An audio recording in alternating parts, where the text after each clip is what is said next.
nós estamos finalizando, né, o Anahata Chakra. A gente observa a ideia. Uma das minhas maiores dificuldades como astrólogo védico é, assim, entender a minha posição dentro da sociedade enquanto pessoa produtiva, né? E eu vivo sob pressão de bullying, basicamente. Eu tenho um grupo de pessoas que, de certa forma, acreditam no meu trabalho,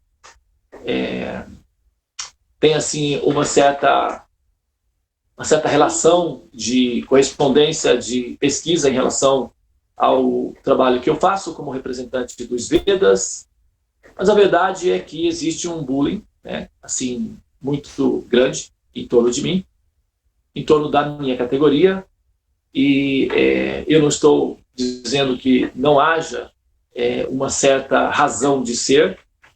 Eu próprio entendo que a sociedade ela tem o seu motivo, não é? Existem muitos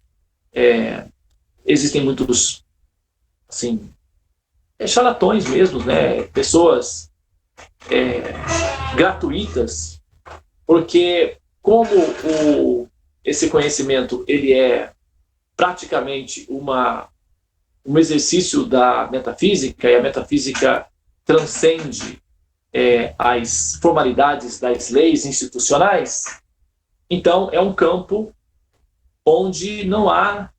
É um campo sem leis, é um faroeste, né? É um território sem lei, é uma terra sem lei, digamos assim. Então aparecem muitos tipos de pessoas que se apresentam como sendo representantes das autoridades, ou representantes de Deus, ou representantes das entidades, não é?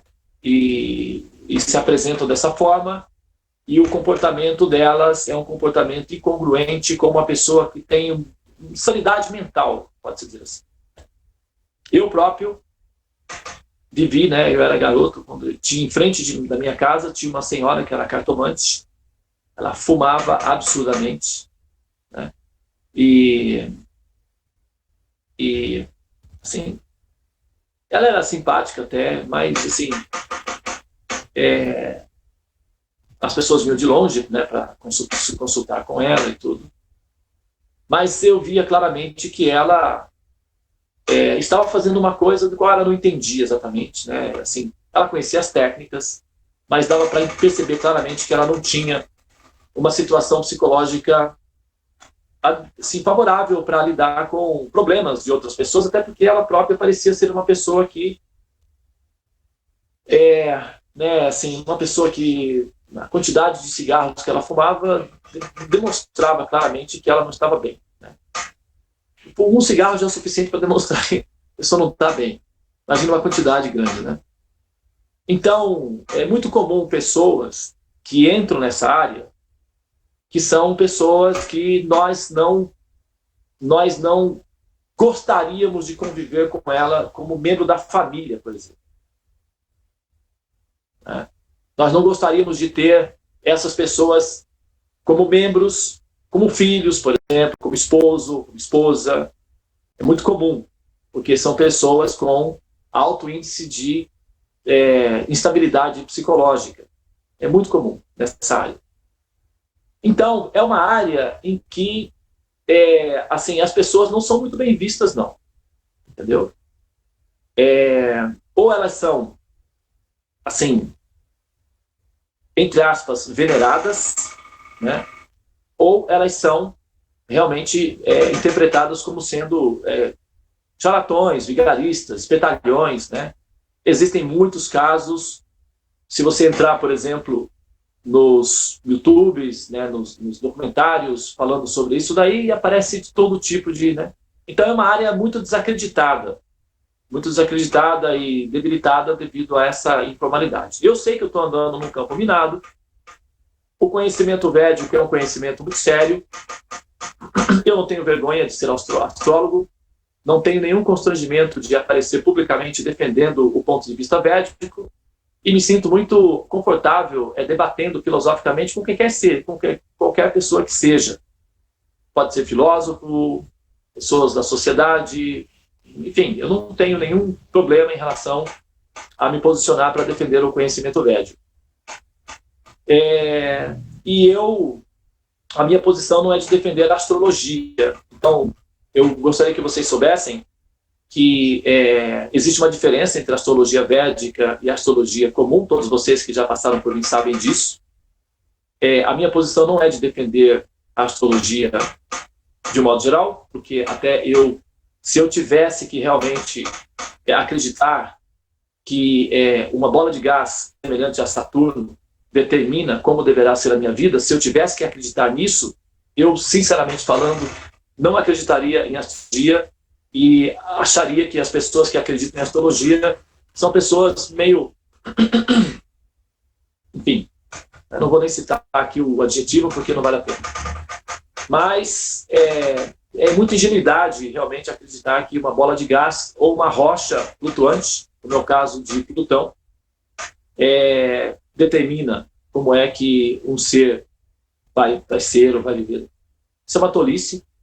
Não tem essa posição, não é a posição do astrólogo védico qualificado. Pode até ser que o astrólogo védico, que não seja muito qualificado, fale dessa maneira, e é muito comum. Outro dia eu vi uma pessoa elogiando um representante, uma pessoa que está relacionado com a astrologia védica, que tem algum conhecimento assim, técnico da astrologia, e é simplesmente uma pessoa que assim, ignora completamente o sentido objetivo da astrologia védica, mas eu vi ele sendo elogiado no grupo, né? Então, eu também queria que vocês soubessem que eu não represento essa classe. Eu não tenho uma relação, a minha relação de responsabilidade não é com esse grupo de pessoas que se divertem com astrologia. Então, tanto faz astrologia védica, astrologia maia, astrologia inca, astrologia egípcia, astrologia babilônia, astrologia mesopotâmica, grega, tanto faz, é tudo igual, é tudo um pacote só. Porque a pessoa não entende o que está fazendo mesmo, então qualquer coisa serve. O que tiver na moda, vai. Então, tem muitos astrólogos de moda do momento, tem alguns que são sinceros, mas que não possuem tantos conhecimentos. Eu já observei, eu observo, né, o pessoal que está aparecendo, mas a maioria deles não possui conhecimento da finalidade última do sistema de astrologia, justamente porque eles não entendem os conhecimentos védicos. Eles isolam uma coisa da outra. E isso é uma falácia, porque a astrologia, na verdade, é um dos tentáculos da metafísica védica para poder recuperar as almas condicionadas. Então, eu gostaria que vocês soubessem, é uma reflexão pessoal minha, que eu não sinto nenhuma receio, nenhum constrangimento de ser um astrólogo védico. Eu não estou representando os astrólogos védicos, por isso eu estou criando uma comunidade de astrólogos que possam compartilhar comigo a visão védica e desenvolver, assim, ao menos um oásis de certa seriedade e de certa competência técnica também, porque não adianta ser sincero e ser sério, e tem que ter alguma competência técnica. Mas eu quero que vocês saibam que, por favor, não me entendam mal quando eu menciono que eu não represento os astrólogos védicos, eu não represento os astrólogos védicos que não entendem os Vedas. Tá? Eu sei que então, tem níveis de astrólogos, Kanista, Madhyama e Uttama. Então, quando vocês estiverem fazendo as pesquisas de vocês e tal, fazendo os passeios, né, na astrologia, saibam que eu não assino embaixo por todo mundo. Se a pessoa não souber, se o astrólogo védico não souber explicar a finalidade última do conhecimento védico, ele é um astrólogo kanista, portanto, ele está passível de cometer muitas falhas, é uma alma condicionada, possivelmente não será capaz de libertar aqueles que se aproximarem dele. Então ele está buscando uma atividade profissional, está tudo bem, é piedoso de certa forma, não é de todo ruim. Mas a classe que eu represento são os astrólogos Uttamas, são os astrólogos espirituais, eles que representam os Vedas. Tá? É só para um desabafo, porque para não ficar parecendo, né, que é tudo a mesma coisa, porque não é. Tá? Então tem a astrologia tropical, que é uma astrologia basicamente assim, né, esotérica, pode ser assim, né, para a classe esotérica. A astrologia védica, que é um pouco mais pragmática, tem uma certa racionalidade objetiva em relação ao universo, ao princípio da criação do universo, e tem os astrólogos Uttamas, que são representantes dos Vedas, cuja astrologia védica é o instrumento de captação, que é uma rede com o qual eles lançam no oceano da ilusão e resgatam as almas que estão nascendo e morrendo dentro do ciclo, que é o samsara. Então essa é a minha situação, e aqueles que se aproximam de mim pensando em se tornarem astrólogos védicos, saibam que essa é a minha categoria e que realmente para chegar nesse nível é preciso estar precisando de pessoas que façam o que eu estou fazendo. Tem muita gente precisando, mas é preciso compreender a finalidade do qual a astrologia é posicionada. E para dar um exemplo prático disso, eu vou fazer uma estatística, vou apresentar um dado estatístico, porque nós precisamos de estatística para comprovar as observações que nós fazemos. Né? Senão fica uma coisa muito assim, à la volonté, não é? Como se diz. Todo mundo fala o que quer, do jeito que quer, não precisa comprovar nada, porque é místico. Né? Então, fica meio assim, meio solto. E aí fica em descrédito. Veja o nosso caso aqui, por exemplo. Vamos usar o nosso caso, nosso grupo como estatística. Nós temos hoje na sala 8 pessoas. Né? Normalmente, a partir da terça-feira, nós já temos 20, por enquanto. Né? Quando chega na sexta-feira, a gente tem um pico. E no sábado, nós temos uma queda de 60%, 70% do grupo. 50%, né? 50% a 70% do grupo. O que acontece? Os planetas, que são chamados grahas, eles são códigos, eles são criptogramas. Né? Pode ser bola de gás, pode ser bola de fogo, pode ser bola de ar, pode ser qualquer bola, pode ser rocha, tudo faz. Eles têm simplesmente a funcionalidade de serem criptografias ou códigos que são inteligíveis. E o que nós fazemos racionalizamos ou quebramos a criptografia do planeta e analisamos a informação intrínseca a esse princípio. É praticamente isso que nós fazemos. Então, os planetas não têm noção nenhuma do que eles estão fazendo, eles não estão mexendo com a sua cabeça, eles não estão determinando o seu futuro. A gente usa eles como placas de referência para ser metáforas lúdicas para lidar com, basicamente, crianças perdidas. É isso que nós fazemos. Então, cada planeta representa um dia da semana, do qual Saturno representa o sábado. Sexta-feira é representado por Vênus. Vênus significa o prazer, não o prazer hedonista. O prazer hedonista é representado por Rahu. Mas Vênus que também tem o prazer hedonista, né, envolvido com Vênus, a licores. Vênus rege sobre os licores e os dormitórios. Vênus representa os hormônios que produzem o êxtase erótico, que ativa aquilo que é chamado de Mituni Bhava. Bhava significa o sabor, Mituni, da copulação. Mituni Bhava significa o êxtase erótico que levará o ser a copular.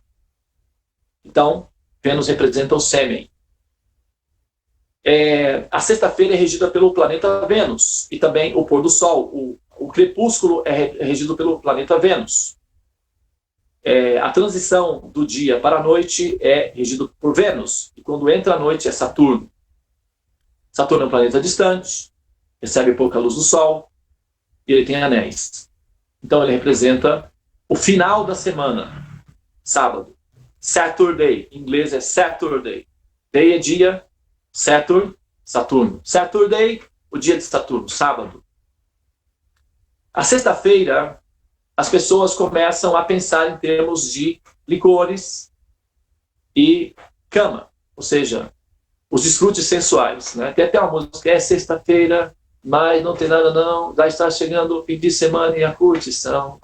Tem essa música, acho que é daí da Bahia. Então, a sexta-feira, as pessoas ficam animadas. Ah, finalmente, agora sim. Ah, agora não tem mais. Agora já chegamos no ponto principal da nossa... Então, vamos aproveitar para entrar em coma, na escuridão. Aqui, por exemplo, só para dar um exemplo, né, prático, adolescentes, né? Tem uma menina que está aqui, é uma adolescentezinha, né, ela está trabalhando e tudo, mas ela tem 17 aninhos, então ontem eu acordei, era umas 3 horas da manhã, 2h30, 3 horas da manhã para gravar, né? Eu costumo dormir às 9, em alguns dias, e acordo às 2 da manhã, porque esse horário também é muito auspicioso para fazer gravações. E eu acordei às 2 da manhã essa noite, e ela estava assistindo série, né?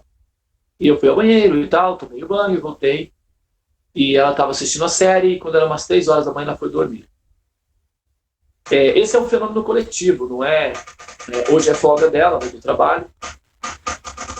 Então, a sexta-feira é um dia que motiva a pessoa a...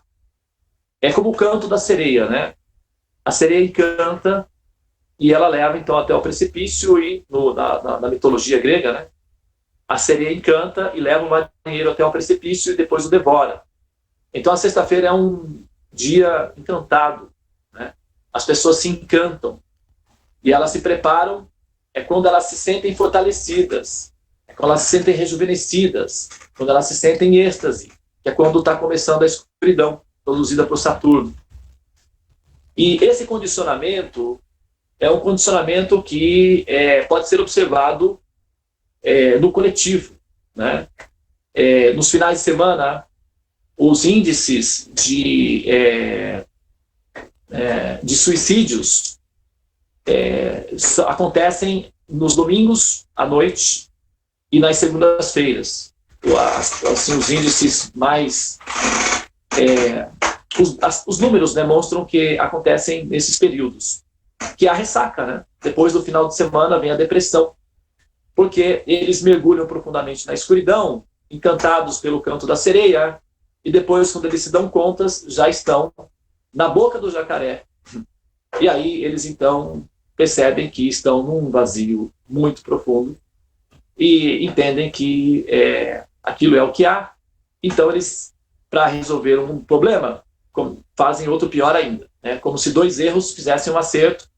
Então, eles mergulham mais ainda na escuridão, quebrando o equipamento, danificando o receptor de sinais e considerando que isso é a solução final. Essa é a ignorância produzida pela escuridão. Então, eu não estou fazendo aqui uma crítica às pessoas, também eu nem sei quem são as pessoas que não estão. Eu estou fazendo uma análise do condicionamento geral, né? Esse condicionamento, ele nos afeta, né? Ele nos interfere, ele nos afeta. E nós precisamos... A autorrealização significa compreender os nossos limites e as nossas fraquezas, os nossos condicionamentos, para justamente trabalhar naqueles pontos em que nós somos fracos, né? A parte superior de Saturno é um sábio, né? O destino final de um aluno da série Saturno é se tornar um sábio, com conhecimentos elevados. Nós temos um representante dessa série na pessoa da Karuna, né? Ela está, passou, não é? Aí pelos anéis de Saturno, ela sabe do que eu estou falando. Passou pelos anéis de Saturno e está agora fazendo estágios na parte interna de Saturno, que é acompanhada dos sábios e assimilando o conhecimento. Então, se torna um sábio. O destino final de um aluno da série Saturno é se tornar um sábio.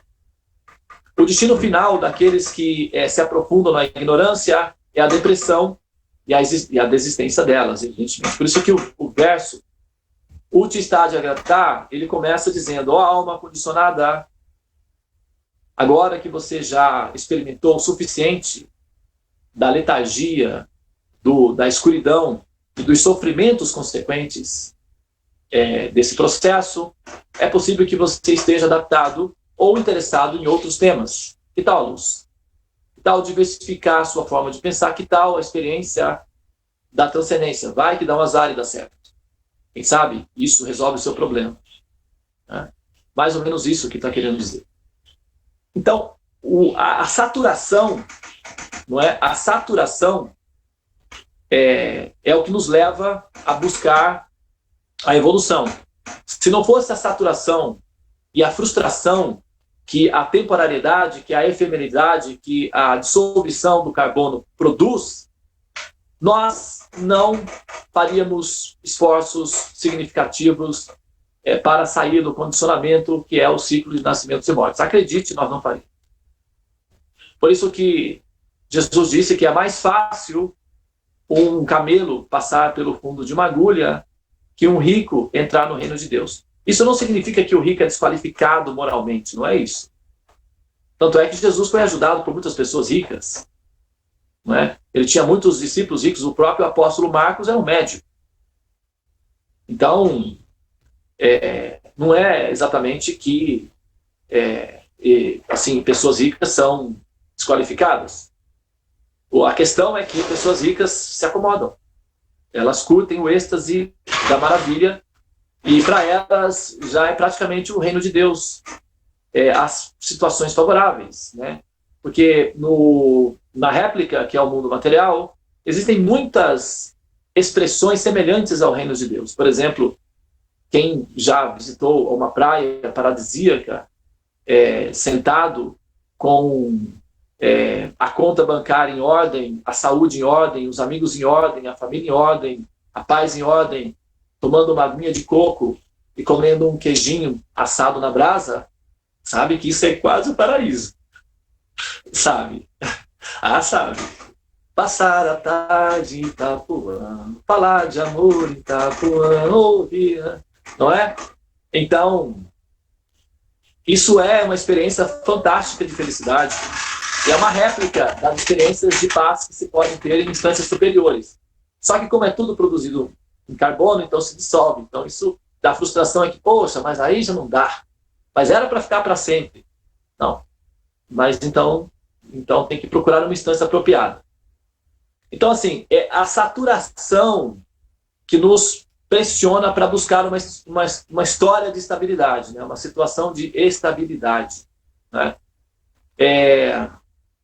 E os sofrimentos, eles têm a finalidade pedagógica de nos pressionar para não nos acomodarmos na ignorância. Porque há coisas melhores nos esperando, mas nós nos acostumamos à ignorância. Tem uma história de um semideus, é diferente, um deva, que são pedagogos transcendentalistas ou pedagogos védicos, eles são diferentes dos semideuses. Até, não sei se a Renata Torre está na sala, mas ela fez uma pergunta interessante sobre isso. Quem sabe em algum momento ela quem sabe ela traz a pergunta dela que pode beneficiar o grupo.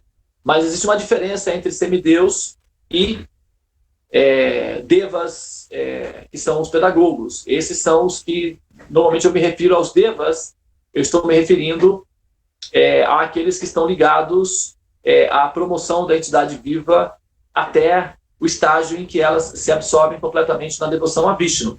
Tem essa classe, eu estou falando dessa classe. Tem os semideuses, que também são chamados devas. Mas não são desses que eu estou falando, tá? Então, os devas, eles são responsáveis por atrair a entidade viva até uma instância superior de existência, que está disponível, mas ela não tem, a ignorância da entidade viva não tem conhecimento acerca desse fato, então ela permanece em estado de desequilíbrio e apegada a uma situação de desconforto e de limitação. Por exemplo, imagine um bebê, um feto no útero, de 8, 9 meses. É uma situação um pouco desconfortável, ele está preso num ambiente limitado, próximo do estômago, que é um lugar quente, então o bebê experimenta o desconforto daquele calor, né? Ele está relativamente adaptado, mas de vez em quando ele se mexe ali pelo desconforto, ele fica se mexendo, está desconfortável no ambiente. Mas imagina se a gente entra lá e fala: senhor bebê, senhora bebê, vamos sair. E sair para onde? O que é sair? Não, é porque tem borboletas, tem árvores, tem tudo lá, mas o que é isso? Não, eu não vou sair para lugar nenhum, eu vou ficar aqui mesmo. Daqui eu não saio, daqui ninguém me tira. O bebê, ele tem essa concepção, ele não quer sair necessariamente. É o desconforto do útero que provoca a saída do bebê. Não é que ele está assim pensando: nossa, eu não vejo a hora de sair daqui. Ele não pensa isso. Está desconfortável, mas é aquela história, né? Tá ruim, mas tá bom. O pessoal não fala isso? Quem já ouviu esse ditado? Tá ruim, mas tá bom? Então, é mais ou menos assim que o bebê se encontra, né? Aí, o que acontece? É preciso de um médico que fale: não, bebê, não é bem assim, você está enganado. A sua teoria, ela é uma teoria incompleta e você depois vai nos agradecer por isso, tá? Fique tranquilo. Não, me larguem, vocês estão fazendo violência contra mim, me tirando contra a própria força, contra a minha própria vontade, isso é abuso de autoridade, abuso de poder, me larguem, me deixem. O bebê pode até pensar dessa forma. O médico vai desconsiderar completamente esse argumento e vai retirar do bebê. Depois de alguns anos, o bebê se vê andando de bicicleta, tomando banho na piscina, chupando o picolé que ele mais gosta, e nesse momento nós voltamos a ele e perguntamos: senhor garoto, senhora mocinha, você deseja voltar ao útero da mamãe e viver ali para sempre, como você queria anteriormente? Simplesmente ela vai dizer: não, tá bom aqui, tem bicicleta, tem meus amigos, eu prefiro ficar aqui do que voltar para o útero. Então, assim, nós só experimentamos a satisfação da liberdade quando nós temos experiência dela. Enquanto nós não temos experiência da liberação, da liberdade, nós estamos aprisionados, apegados, nós estamos fixos na ideia de que nós vamos ficar aqui mesmo, e daqui eu não saio, daqui ninguém me tira e me deixem. É isso. Basicamente é essa mensagem que nós mandamos para o universo. E como é que nós fazemos isso? Seguindo o ritmo do processo biológico, né? E alimentando a situação do comodismo, das facilidades que o comodismo permite, né? Então, usando como base o nosso grupo, a estatística, nós temos, né, fazemos o mantra hoje com 10 pessoas, normalmente nós temos de 20 a 30, e é sábado. Então, a sexta provoca um encanto, e o sábado, assim, exerce a sua pressão, chama-se Mahatma, esqueci o termo técnico, porque a energia ilusória, eu esqueci o termo técnico agora, mas eu vou encontrar. Assim, a energia ilusória, ela é como um exaustor, ela puxa a entidade viva, a consciência, e cobre a consciência. Então, a sexta-feira, que é Vênus, puxa a consciência, e o sábado cobre a consciência, mantendo o ser ali em estado de coma, de sono profundo, e depois, então, a pessoa vai sentindo o desgaste, o desconforto emocional, e ela vai, então, aos pouquinhos saindo. E ela fica nesse up and down, nessa bolinha, continuamente. Ela vai nessa bolinha continuamente, às vezes demora vidas, até que ela, então, dá um saltozinho, aí ela fica numa bolinha um pouquinho acima, e vai dar um saltozinho, fica numa bolinha, até que essa bola se transforma numa vertical ascendente, e ela, então, se lança. Então, isso é um programa, né? E a gente já sabe que é assim. Então, aqueles que estão presos a esse condicionamento, é natural, não é uma coisa assim, recriminatória, não é um crime, é natural, é simplesmente biológico. Mas o resultado final desse processo de estar ligado excessivamente a esse processo biológico é que renasce. Isso é chato. Depois tem que morrer. Isso é mais agradável ainda. Então, a ideia de eliminar esse sofrimento significa manter a mente consciente, né? Em estado de alerta constante, né? Levanta, não pare antes de alcançar a meta. Então é bom que a gente reflita sobre isso, para que nós saibamos quais são as armadilhas que podem nos desqualificar para sermos liberados da clínica, né? A série humana é uma clínica de recuperação. E pacientes muito assim, condicionados devem permanecer na clínica. E nós estamos interessados em identificar alguns pacientes que estejam predispostos a aceitar o convite para a liberação. Isso significa atenção, né? Dedicação. E o mantra diz, para aqueles que são sinceros, mas também para aqueles que são sérios. Não basta sinceridade. Sinceridade, tem um ditado que diz, o inferno está cheio de boas intenções, né? A pessoa às vezes tem uma boa intenção e acaba fazendo uma lambança, né?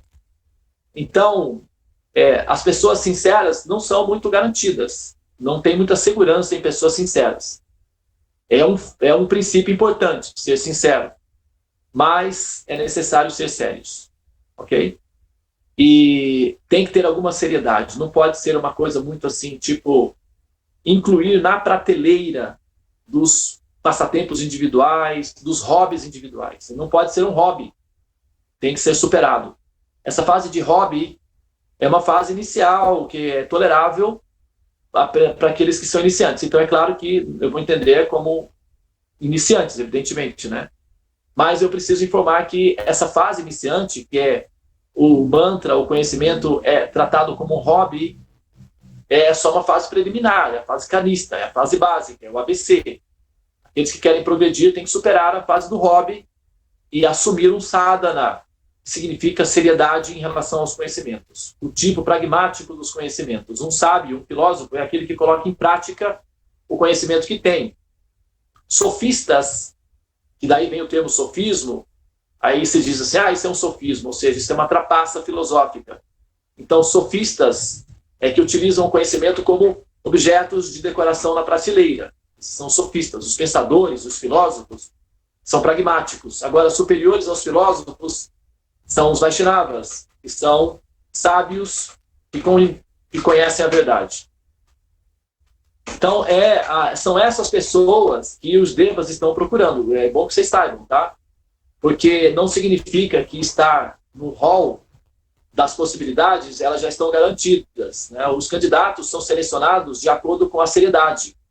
Pessoas sinceras todas são bem-vindas, não tem problema nenhum, não há nenhuma dificuldade com pessoas sinceras. Pessoas sinceras são muito bem-vindas, mas são as pessoas sérias que são assimiladas, tá? Então, aqueles que querem, assim, dar esse passo, né, devem pensar sobre esse assunto. E a estatística mostra que os planetas, eles são referências, placas, que nós olhamos e entendemos o que está acontecendo ao nosso redor. Então, é uma técnica de entendimento da realidade. Mas lembrem-se, eles são apenas bolinhas fofinhas que estão girando ao nosso redor, tá? Eles têm uma funcionalidade biológica de proteger o centro, o núcleo da célula, que é a própria Terra. Tem um sistema, né? Eles também têm esse fato, mas eles não são os senhores das nossas vidas. Nós somos os senhores das nossas vidas, nós somos os produtores do nosso karma, nós somos os responsáveis pelo nosso próprio karma, nós temos que cuidar do nosso karma e a responsabilidade é nossa mesmo. A gente usa os planetas como referência para entender o que nós fazemos. Como, por exemplo, a gente usa a criptografia numérica, que é o que nós chamamos de matemática, como referência indireta para entender o tempo. Nós olhamos para um relógio, né, que é um criptograma matemático combinado numa máquina do tempo, e entendemos o tempo. Então, nós olhamos a criptografia do sistema solar e entendemos o karma. É basicamente a mesma tecnologia de racionalização, tá? Eu queria hoje, né, assim, só fazer esse desabafo pessoal, uma reflexão. Eu estava pensando nisso, né? Eu já estava esperando, né? Ontem, quando eu fui descansar, eu pensei, bom, hoje é sexta-feira, vamos ver o que vai acontecer amanhã, porque eu já tenho observado esse padrão já há algum tempo, né? Eu já era para eu ter comentado sobre esse padrão, para informar que esse padrão está em andamento, né? Tudo bem, não tem problema nenhum. assim, essa fase. É uma fase até, né, assim, mas é bom que a gente saiba, tá? Para aqueles que quiserem ir um pouco mais adiante, precisa de um pouco mais de fôlego, né?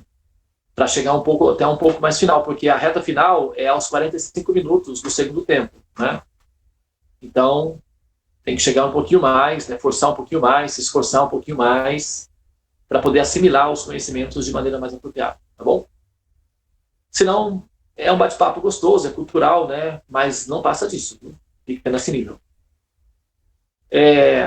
Muito bem, eu vou parar aqui, né? Nós terminamos hoje o nosso programa, era 7h45, eu já falei por 40 minutos, acho que tá bom.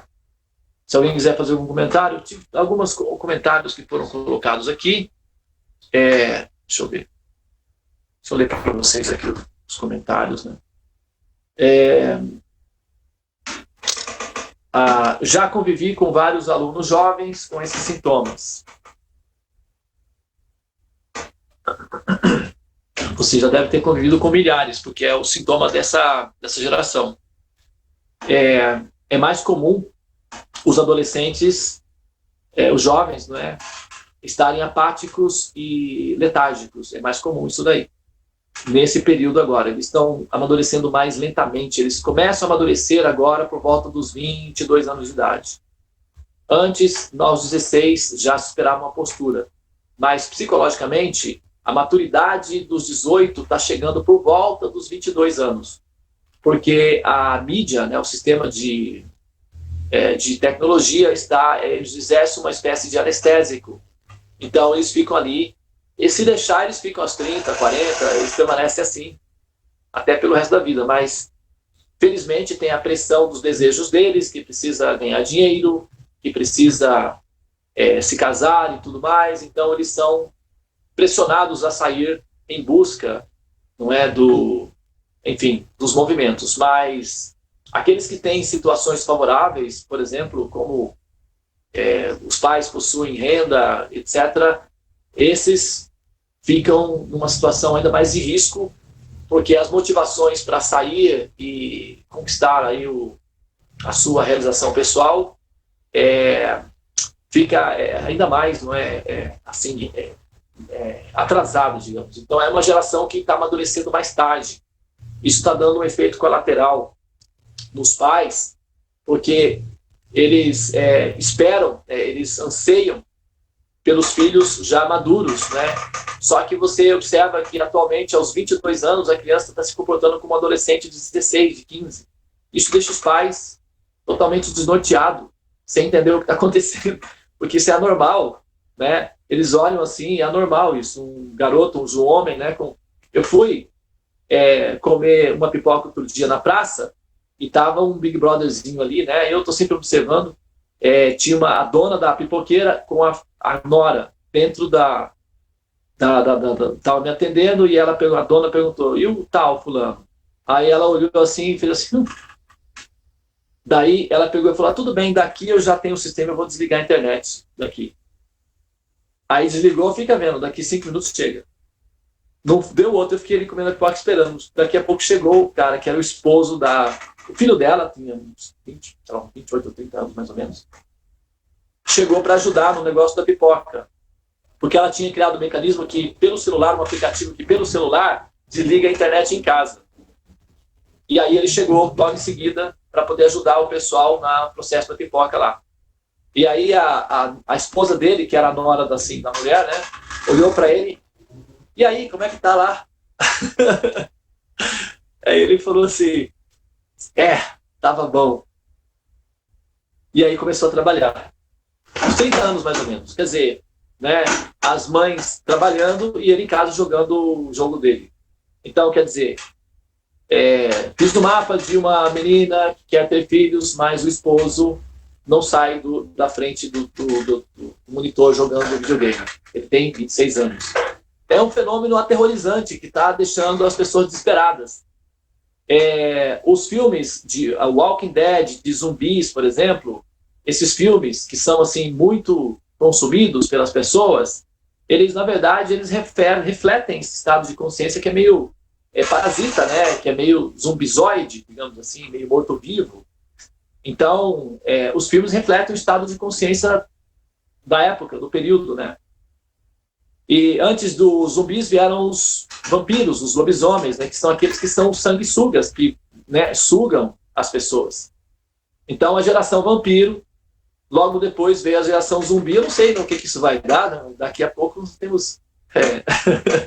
Vamos ver o que vai dar isso daí. Vamos acompanhar para ver a estatística, né? Mas, assim, a tendência é que os zumbis virem adubos e renasçam, né? Vamos ver o que vai renascer desse adubo, né? Então, essa geração é uma geração espécie de adubo, que dorme muito e está destinado a apodrecer na ignorância, e são suicidas, se matam muito. É uma geração adubo. Se fosse dar um nome para essa geração, tem várias gerações. Gerações Blue Baby, geração Mimimi, né? Essa geração poderia ser uma geração adubo, porque eles estão cometendo muito suicídio, cultivando a depressão como praticamente uma deidade adorável, e como consequência disso eles estão morrendo frustrados. Então é uma geração meio que adubo. O adubo é útil, porque alimenta a semente da próxima geração. Mas nós apreciamos a beleza da flor, e não o adubo. Quando nós olhamos um jardim, a gente nem pensa no adubo, embora eles sejam úteis. Nós apreciamos as flores. Então, tomem cuidado para não serem afetados por esse Walking Dead generalizado aí, viu, pessoal? Vamos ficar atento, hein? O Harduin colocou aqui o seguinte.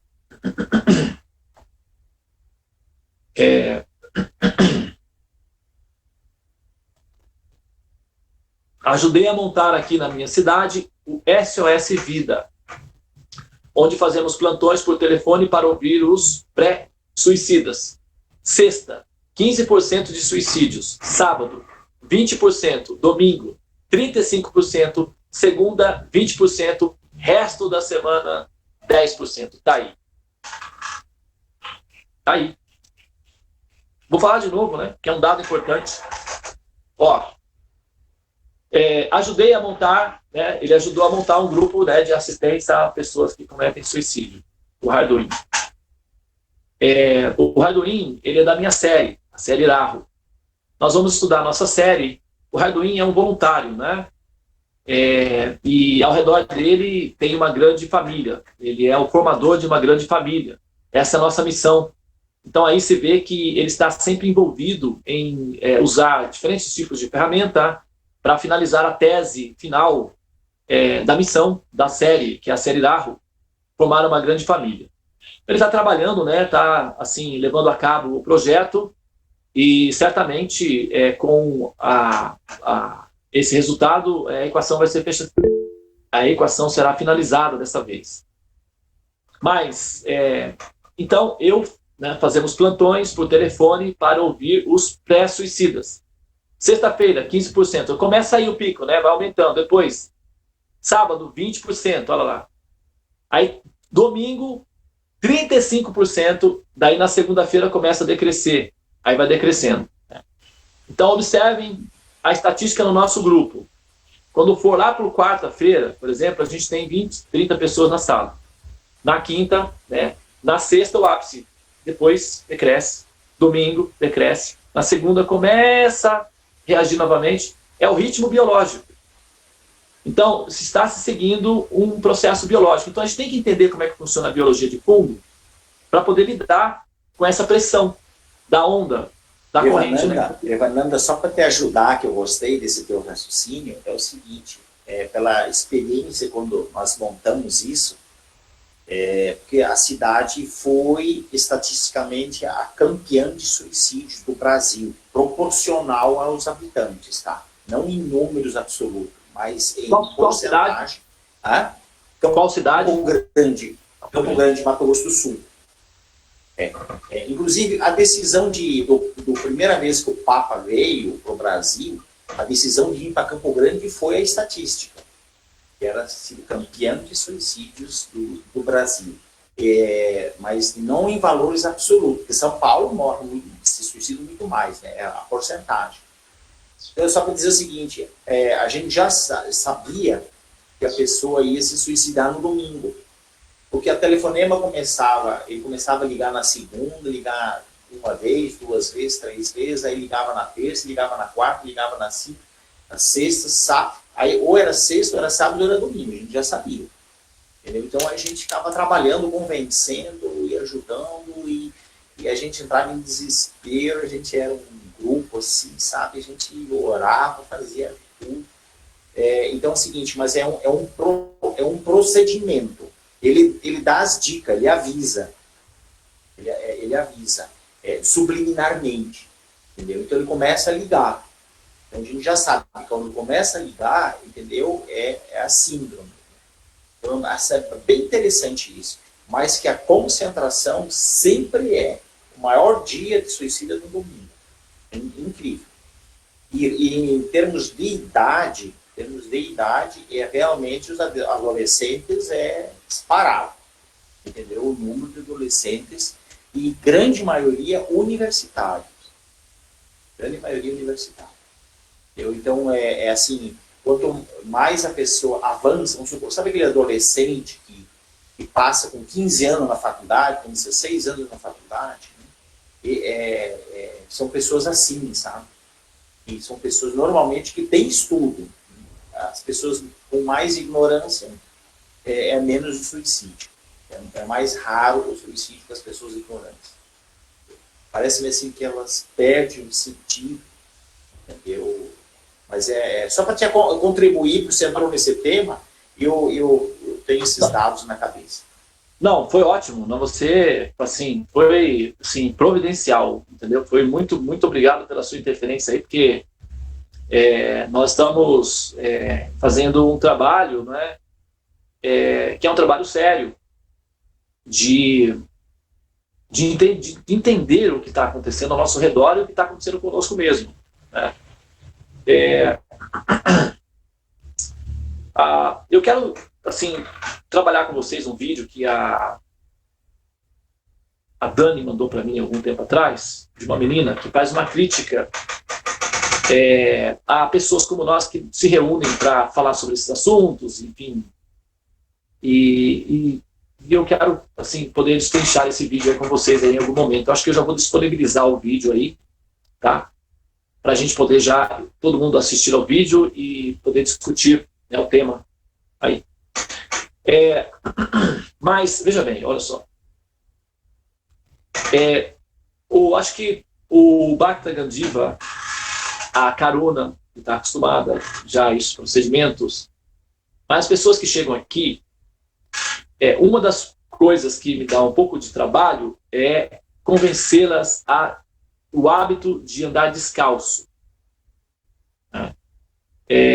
Nós estamos emborrachados até todo o nosso corpo tem petróleo em toda parte no nosso corpo. Nós nos alimentamos de resíduos de petróleo e nossos pés têm petróleo e é tudo emborrachado. As cidades são todas emborrachadas, então nós ficamos isolados. A Terra é um planeta de rocha, é rochoso, então ele é telúrico, ele é magnético, ele tem ímãs, né? As rochas possuem muitos ímãs. E os ímãs, eles interagem com a eletricidade. E o eletromagnetismo é basicamente a função realizada pelas sinapses do sistema nervoso central. É tudo baseado em princípios elétricos, impulsos elétricos. Então, a Terra tem uma influência orgânica, biológica sobre o nosso sistema nervoso central. Sabendo disso, o pobrezinho de Deus, que, né, assim, faz as coisas meio à la vontade, de qualquer maneira, a gente precisava até orientá-lo adequadamente, né, para isso, porque ele está fazendo as coisas erradas. Ele colocou nos pés a maior terminação de redes do sistema nervoso. Está nos pés. Né? E perda de tempo, né? Nos pés. Podia ser nas mãos, podia ser nos olhos, fica mais funcional, mas nos pés, isso é perda de tempo. Por que uma pessoa inteligente como Deus faria um absurdo desse? Né? Colocar a maior rede de terminações nervosas justamente nos pés. Né? Não tinha onde colocar, coloca lá embaixo do tapete, não é assim que o pessoal faz, né? Sujeira, varre a sujeira e desvia debaixo do tapete. Aí sobrou esse negócio aqui de redes nervosas. Joga lá no pé. Ninguém vai ver mesmo. Esconde lá. Deve ter sido isso, né? Só pode ser, porque qual seria a explicação?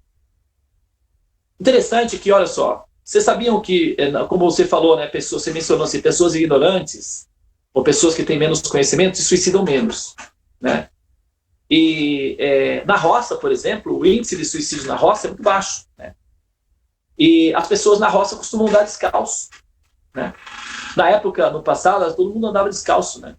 Você assiste esses programas, assim, um programa de vida na roça.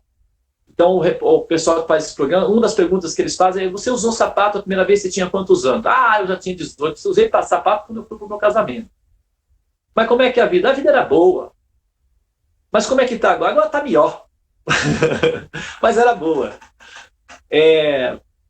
E andar descalço. Na Europa tem fazendas, spas, especializadas em tratamentos neurológicos, em que as pessoas são obrigadas a andar descalças.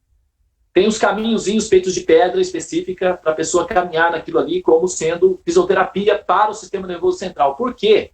Eles descobriram, olha só, que ao caminhar, você tem um psicólogo natural providenciando para que o seu sistema nervoso central fique calmo. É uma massagem, gera uma acupuntura, é um processo que interfere diretamente no sistema nervoso central, equalizando o sistema nervoso central e regularizando as sinapses pelos impulsos elétricos produzidos pela energia telúrica, que são os ímãs produzidos pelas rochas. Então, andar descalço é um psicólogo pragmático. Entendeu? Então, enquanto se caminha descalço, se massageia o sistema nervoso central. Então, é saudável andar descalço. Na Índia, a coisa mais comum é ver pessoas descalças, andando. Principalmente quando peregrinam. Todos fazem peregrinação descalço. E são um dos povos, talvez o povo mais feliz da Terra, que são os indianos. Alegres, dançantes. O festival de Holi, que é o festival das cores, da felicidade e da alegria, veio da Índia. Andam descalço. Preste atenção, você, nesse momento, olhe para os seus pés. Você está na sua casa, está dentro da sua casa. Possivelmente você deve estar ou de chinelo, ou de sapato, alguma coisa assim. Aqueles que não estiverem, é porque já tem algum conhecimento do assunto. Mas é muito comum, até dentro de casa, nós andarmos de sapato, chinelo, alguma coisa assim. Nós, ao chegarmos na casa, a primeira coisa que nós temos que fazer é tirar os sapatos. Andar descalço, sem meia. Sabe, ter algum contato com a energia telúrica da Terra para descarregar as toxinas que o sistema nervoso central acumula por conta de perder o sinal. Você perde o sinal. É como perder o sinal.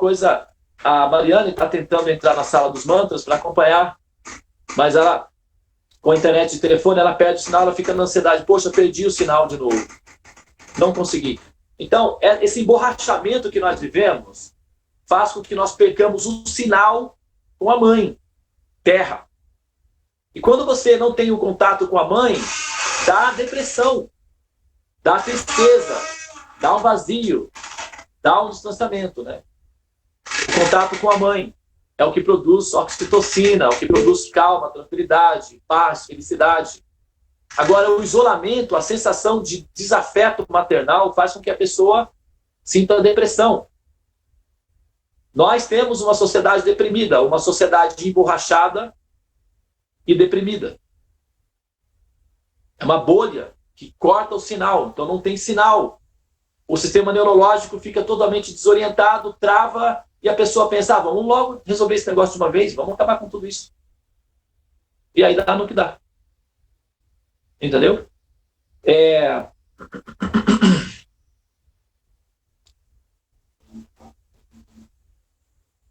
Eu assisti uma vez um exorcismo de aqueles programas, né, em igreja evangélica, aqueles programas que eles fazem lá, que vem o demônio, então, mas você é demônio e tal, porque tá aí?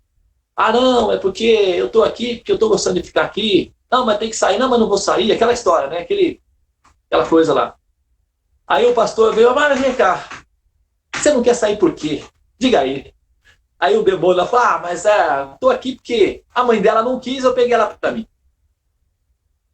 Mas, pô, mas você tinha que pedir pra ela pra ver se ela quer ser pega, né? Ah, não, mas eu não tinha nada pra fazer, peguei, tava solto, tava já largado mesmo, eu já fui lá e já peguei. Agora eu vou ficar aqui.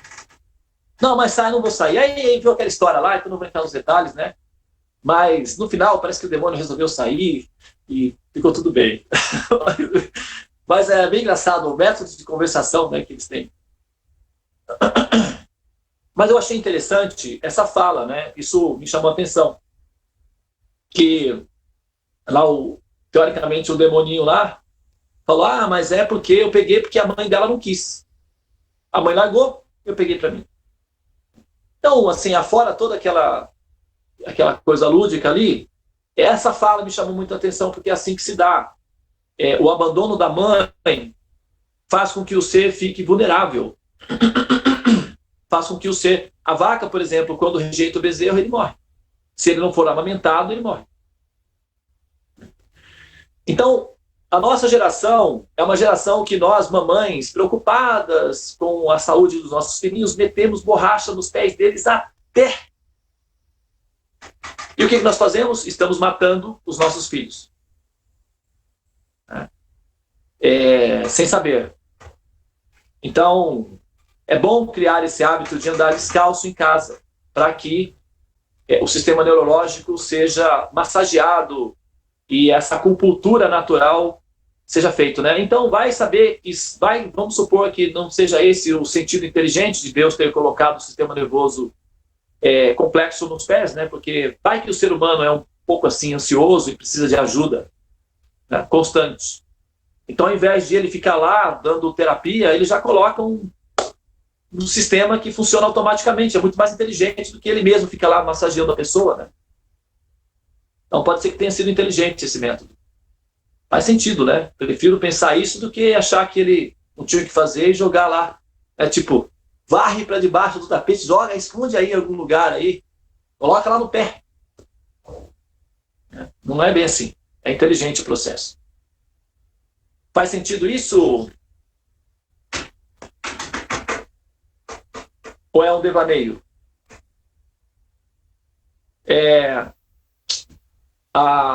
Eu vou...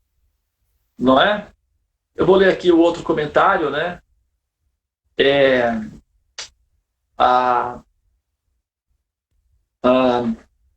Qual a previsão? É piorar? A previsão, se depender de nós, não. Mas é porque a mídia é muito forte, né? Então a previsão a previsão é realmente chegar a um estágio em que se torne alguma coisa que chame a atenção da população de modo geral, né? Mas enquanto ficar assim, era como, por exemplo, os judeus. Os judeus sempre foram perseguidos, sempre teve, né, o antissemitismo, sempre houve. Os judeus sempre foram perseguidos. Mas foi preciso uma Segunda Guerra Mundial para chamar a atenção da sociedade, né? Agora, nós podemos nos proteger sabendo disso, né? Podemos evitar, pelo menos individualmente, né? Sugestão de filme, Dilema das Redes. Está no Netflix, retrata o problema das redes relacionados com a queda, está repercutindo na sociedade. Com o que está repercutindo na sociedade. É o Dilema da Rede. Esse é um documentário que já foi sugerido para mim, eu não assisti ainda, mas eu vou assistir essa madrugada, essa noite, né? Vou acordar um pouco mais cedo para assistir esse documentário aí. Ou então, vou assistir à noite, mas eu vou assistir hoje, esse final de semana. Já estava na minha pauta e foi trazido de volta aqui. E como os próprios criadores das plataformas fazem para protegerem seus filhos? Bom, é muito comum o pessoal que lida com isso daí falar que tem limites, regras. É claro que você tem que enfrentar um dragãozinho ali, que é um adolescente, né? Você tem que estar predisposto a enfrentar um dragãozinho. Mas, assim, tem limites, né? Alguns limites que são impostos. Eles têm sistema de regulação. Mas, assim, tipo, tá todo mundo meio que aprisionado aí nesse Eles cavam a própria cova também, né? A Karuna Mai Pradika fez a seguinte colocação: o conhecimento da existência desperta a crise existencial, justamente por começarem a ter conhecimento da existência e não saber o que fazer com isso. Daí vem o conflito. Muito bem colocado, muito bem observado. Na medida em que eles têm acesso a conhecimento, eles saem da ignorância técnica, mas eles continuam ignorantes metafísicos. Isso dá um conflito de existência. O que, não é? Enfim, dá esse efeito aí que a Karuna mencionou, tá certo, é isso mesmo. Agora, o Radwin também colocou aqui o seguinte: Isabela, estou estudando isso agora em neuroanatomofisiologia. Nossa, é quase parecido com Pindamonhangaba. Não estamos... Neuroanátomo, que significa a estrutura, né, do sistema neurológico, fisiologia, né, a fisiologia do sistema neurológico, a formação, né. Que bom. Fiz um curso de pós-graduação, o Radwin está falando, em acupuntura. Experimente antes de caminhar descalço, esfregar a sola dos pés com óleo de gengilim. O óleo de gengilim é o óleo utilizado pelos indianos para fazer massagem, tanto nos pés quanto na cabeça. Inclusive, as mães, ao fazer o Shantala, utilizam óleo de gengilim, ou de mostarda também, né? Gengilim ou de mostarda. Nosso mestre espiritual, Prabhupada, gostava de óleo de mostarda nos pés e óleo de gengilim na cabeça. A Daiane Lima fez a seguinte colocação: existe um estudo científico que tem até o comparativo do fluxo sanguíneo após alguns minutos de caminhada descalço. Eu ando muito descalça, nem sabia desses benefícios. Olha só, né? Aí, existe um estudo já analisando a situação do sangue, né, de uma pessoa que caminha descalço ou não. Caminhar descalço na terra pura, a energia da Mãe Terra alimenta todo o sistema neural. Exatamente. A Tulasi Pur mencionou, os pés o pé tem sido como impuro, tem sido, né, tem o sentido de ser impuro, né? Porque ele acumula alguma sujeira, né, naturalmente. Então, nós temos que fazer a manutenção dos pés. Ao mesmo tempo, os pés de um devoto puro são adorados. Jesus Cristo, por exemplo, deu exemplo, né, ele pegou, né, os pés dos apóstolos e banhou os pés dos apóstolos. E o apóstolo falou, não, mas você não pode lavar meus pés, eu tenho que lavar os seus. Jesus disse, você terá que fazer isso sim, mas agora é o meu momento de dar o exemplo. Então, por favor, contenha-se, vai chegar o seu momento, agora é a minha vez, sou eu que estou orientando. O mestre que não for capaz de dar o exemplo por si mesmo é um charlatão, é um teórico, é um sofista. Não é o meu caso, você deve estar me confundindo com os seus amigos de outras áreas, não é a nossa área. É a minha vez, por favor, contenha-se. Depois de mim, aí você pode fazer o procedimento também, porque isso é muito bom. Aquele que quiser ser grande tem que ser pequeno antes, como o oceano. O oceano é maior dos corpos d'água porque ele fica um pouquinho abaixo de todos os rios, e por isso ele recebe de todos. O mestre espiritual, ele tem cerimônias em que os discípulos vão e lavam os pés do mestre espiritual e depois adoram os pés do mestre espiritual com produtos como ghee, leite, mel. Depois esses ingredientes são misturados à água de rosas perfumadas e são borrifados nas pessoas. As pessoas, então, que são tocadas por aquelas águas são abençoadas e benditas com a capacidade de compreender o conhecimento que o mestre espiritual já tem. E eles ficam iluminados também. Uma das partes da cultura védica, é isso aí. Essas informações foi pesquisa rápida aqui no Google, mas vale a pena aprofundar. Sim, é verdade.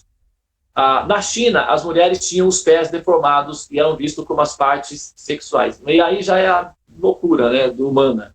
Já é assim... Já é tipo, aí você já pode olhar e falar assim, aí está o ser humaninho. Aí está o que o ser humano pode fazer quando não tem coisas mais perfeitas para fazer, quando não tem informação adequada, dá nisso. Entendeu? É isso aí. Eu assisti um documentário, são pés de lótus, na verdade. Eles tentam fazer os pés das meninas parecer uma flor de lótus e aí dá aquela maluquice lá que eles fazem. Mas já está proibido isso, né? O professor de acupuntura dizia de um presente a si mesmo: ame os pés, ame-os, massageie os seus pés. Tá aí. Muito bem, pessoal, acho que, né, nós fizemos aí foi bem produtivo, né? Não chegamos a mencionar diretamente o Anahata Chakra, mas como obter compaixão no coração emborrachados e cultivando a depressão. Como é que seria isso? A borracha interfere, desequilibra o Anahata Chakra. A borracha ela é super favorável para o Manipura Chakra, porque você fica fora do contato com a energia telúrica, então acumula fogo, o elemento fogo. E o elemento fogo é explosivo, ele é agressivo, ele é orgulhoso. Então, para o Manipura Chakra, que é heróico, que quer dominar, que quer controlar, que quer o poder, que quer sobressair-se aos demais, estar isolado da Mãe Terra é saudável, porque os meninos, quando querem aprontar, fazem isso longe das mamães, né? Que as mamães educam. Então, quando eles querem fazer coisas assim, eles vão para longe das mamães, né? Então, ficar longe da mãe é bom para cometer crimes e fazer violência. Então, estar emborrachados é muito bom para cultivar o Manipura Chakra. Mas aqueles que querem o Anahata Chakra, a sugestão é: bebam água, andem descalço. Tornem-se semelhantes, né, pelo menos em casa, aos mendigos. Andem descalço. Ok? Muito bem, alguma consideração final para a gente entrar em trabalho de parto? Ficaram conosco aí a Daiane Lima, o Hardwin, a Isabela Guerreiro, Caromila, a Carona Maí, a Mariane Cristina, a Nancy, a Raquel, o Rômulo e a Tula Cipuja. Então, senhoras e senhores parteiros, vamos dar à luz?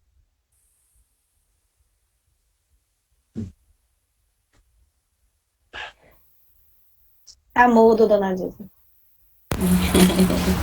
Tirei. No templo, a gente entra sempre com os pés descalços. Aqui nós, né, Isabela, Carona, não sei se ficou todo o templo, Arabi também, a gente sempre larga o sapato fora da casa antes de nós entrarmos. Entendeu? Mas eu tô fazendo uma coisa errada. Eu entro em casa e calço a sandália. Você está fazendo, sabe o que você está fazendo, Isabela? Você está fazendo o seguinte, você está fazendo o banho do elefante. Você sabe como é o banho do elefante? Não. Olha, então você vai saber agora. Você vai saber agora como é o banho do elefante. Eu morei lá na Índia, assim, morava próximo de um curral de elefantes, né? Do apartamento que a gente morava, dá para ver os elefantes, assim, próximo. E normalmente tinha 2 elefantes lá. Nancy, querida, por favor, peça seu telefone. Oi, desculpa. Tá bom, tá desculpado. Você, é só guardar o queijinho aí para compensar essa ofensa gravíssima. E logo, logo eu vou chegar em Salvador, talvez assim, na segunda semana de dezembro. Então, se você quiser se redimir da sua falha, já deixa o queijinho separado aí, tá bom? Eu vou cobrar a taxa da ofensa. Tá na lista negra. Bom, então, olha só. O banho do elefante é o seguinte: o elefante ele entra no rio, passa horas no rio jogando água, curtindo aquela coisa toda. Daí ele sai na beira do rio, ele joga água no chão, faz uma laminha assim, com um pé, uma coisa ali, depois ele deita na lama e rola para lá e para cá e sai todo lambuzado de lama. Esse é o banho do elefante. Entendeu? Deus me livre. Deus me livre. Você tá usando a técnica do banho do elefante, Isabela. Supera essa fase difícil aí, vai. Falou? Muito bem. Então vamos lá, então. Agora sim vamos dar a luz. Depois dos elefantes, vem nós. Abaixa os elefantes. Show! Então tá, namastê para todos, um bom domingo, quer dizer, até amanhã, né? Tchau, tchau. Vamos Tchau. Tchau. Até amanhã. Bom domingo para todos. Tchau, gente. Namastê. Tchau.